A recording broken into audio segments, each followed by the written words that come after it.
Me gustaría empezar saludando con un graffiti, porque nosotras somos grafiteras. Hemos escrito muchos libros, pero muchos de esos libros que hemos escrito están escritos en las paredes, especialmente de las ciudades de Bolivia. Así que me gustaría, por ejemplo, decir: nuestro feminismo ni recicla ni rellena, remueve, mueve y conmueve. Bueno, mira, Mujeres Creando, y yo particularmente, no somos un feminismo de reproducción de ideas feministas formuladas en cualquier parte, pero menos aún en Europa. No somos las hijas menores, no somos las tuteladas, sino que nosotras planteamos que no hay una genealogía feminista que nace en el Estado moderno burgués europeo y se traslada luego al sur del mundo. No, nosotras planteamos que hay muchos feminismos con genealogías paralelas y distintas. Y en ese sentido, Mujeres Creando y yo planteamos un feminismo fundacional. No nos interesa el feminismo como discurso de derechos para las mujeres, no nos interesa el feminismo como proyecto de equidad e inclusión de las mujeres dentro de las estructuras patriarcales, coloniales y capitalistas. Nos interesa el feminismo, los feminismos, como proyectos de transformación social. Y la llave principal es una tesis que la he lanzado yo hace varios años, que es la despatriarcalización. A mí me interesa plantear la necesidad de despatriarcalizar las estructuras, no de feminizar las estructuras. Son cosas casi opuestas, completamente distintas. Depende desde dónde estás hablando. Pero la pandemia, para mí, entre sus muchos ángulos que los tiene, de hecho la performance que voy a hacer es una performance sobre la pandemia, uno de sus ángulos más interesantes es que la pandemia resultó un filtro revelador, porque las relaciones sociales en el neoliberalismo, que es el modelo sistémico del capitalismo que está hoy vigente, estamos dentro del capitalismo neoliberal. El neoliberalismo en sí ya había acabado con un montón de derechos, de posibilidades, de condiciones.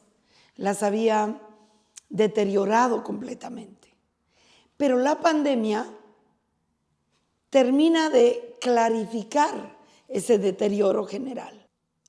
La pandemia descargó de manera mucho más extrema, mucho más visible, toda la carga afectiva de contención y de cuidado de la sociedad en las espaldas de las mujeres, a costo cero.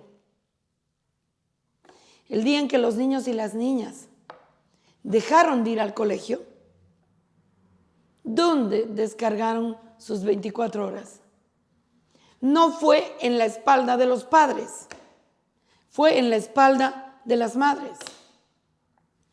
El día en que los sistemas educativos funcionaron online, funcionaron sobre las espaldas de las madres. Entonces, la pandemia descargó de manera más reveladora, más extrema, una parte fundamental de la gestión de la vida en las espaldas de las mujeres. No es que antes no haya sido así, pero con la pandemia quedó eso mucho más extremo, mucho más claro, mucho más crudo. Al mismo tiempo, las consecuencias de la pandemia, que son precarización de trabajo, menos puestos de trabajo, más costos en términos de pobreza, eso también recae primero en las mujeres, primero en las poblaciones llamadas extranjeras, si estamos hablando en esta parte del mundo, y por último en los hombres blancos, sanos, etc. Somos las mujeres atravesadas por un gran conjunto importante de condiciones, contradicciones. No es lo mismo la cuestión etaria, la cuestión de clase, la cuestión de color de piel, la cuestión de opciones sexuales, la cuestión de apariencia física, la cuestión capacitista. Todo eso atraviesa el universo de las mujeres para enriquecerlo. Por lo tanto, no hay un común denominador que englobe las mujeres. Es suficientemente válido para mí. Entonces, yo tampoco creo que las mujeres en cuanto mujeres, no importa la cantidad de complejidades que le sumemos, somos en sí mismas un sujeto político. Yo creo que podríamos constituirnos en un sujeto político siempre y cuando establezcamos comprensión de un paralelismo que existe histórico entre mujeres y pueblos indígenas. Hay un paralelismo histórico de negación de humanidad, de negación de valor, de inferiorización de nuestros saberes.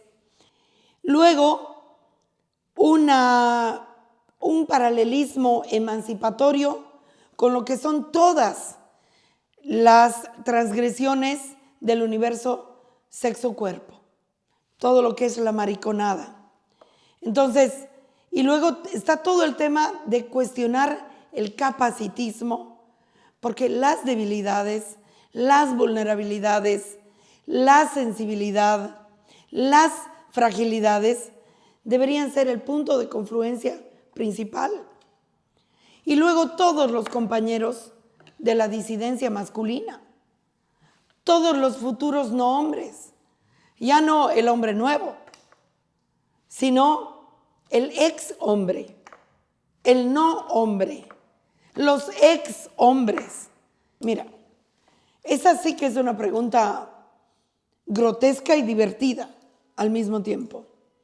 Yo en Bolivia, por el tipo de trabajo que hago, soy considerada una no mujer, porque ¿cómo voy a ser mujer?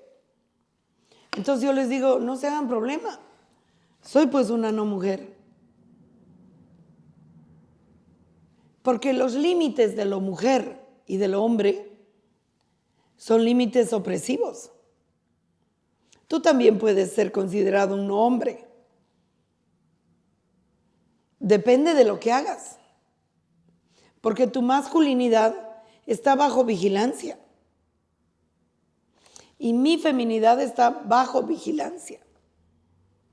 Por lo tanto, es muy importante saber que esa es una condición de vigilancia y por lo tanto de disciplinamiento y de deber ser. Yo sí tengo una postura contraidentitaria, antiidentitaria, desidentitaria. Creemos que la identidad es un bastión importante de autoafirmación frente al sistema. Soy latino, soy migrante, soy indígena, soy lesbiana, soy mujer. Sin embargo, yo creo que la autoafirmación identitaria, que la respeto, no es que no la respeto, es una parcialidad. Y luego además es un discurso que se agota en sí mismo, porque no significa nada. ¿Qué significa ser mujer? ¿Qué significa? No es mujer Merkel. No es mujer la presidenta del Fondo Monetario internacional. No fue mujer Thatcher. Y no es que me ando buscando los malos ejemplos por este lado. No fue mujer la presidenta fascista que mandó matar en Bolivia, Yanine Áñez. No hay una cantidad importante de mujeres en los parlamentos del mundo y de personas afro en las estructuras de poder. Y uno dirá, no, es que son muy poquitos. Es que la identidad en sí puede ser un discurso al servicio del propio sistema y puede ser un discurso muy engañoso, igualito que las fotos de Benetton. Un blanco, un negro, un pelirrojo, un chino para representar lo mismo. Entonces, cuidado con eso. Yo soy muy cuestionadora porque además lo que nos ha sucedido con las identidades es una suerte de fragmentación del análisis social, donde perdemos la perspectiva de cómo sexismo está relacionado con racismo, racismo con explotación, explotación con colonialismo, porque toda esta euforia identitaria nos ha conducido a interpretaciones fragmentarias, que nunca tenemos espacio para complejizar. Por otro lado, en el discurso identitario se han desarrollado una serie de guiones identitarios oficiales que luego los grupos identitarios los repiten como si fueran propios y no como si fueran guiones impuestos. Entonces, supuestamente, las mujeres queremos participación política en las estructuras patriarcales de poder. ¡A la mierda! Ni queremos, ni nos va a servir, o por lo menos sabemos muchas que sabemos que esa es una agenda trampa. Supuestamente la mariconada del mundo, que yo lo digo con cariño, lo de mariconada, de la que yo formo parte, lesbianas, LGBTQ+, supuestamente queremos matrimonio.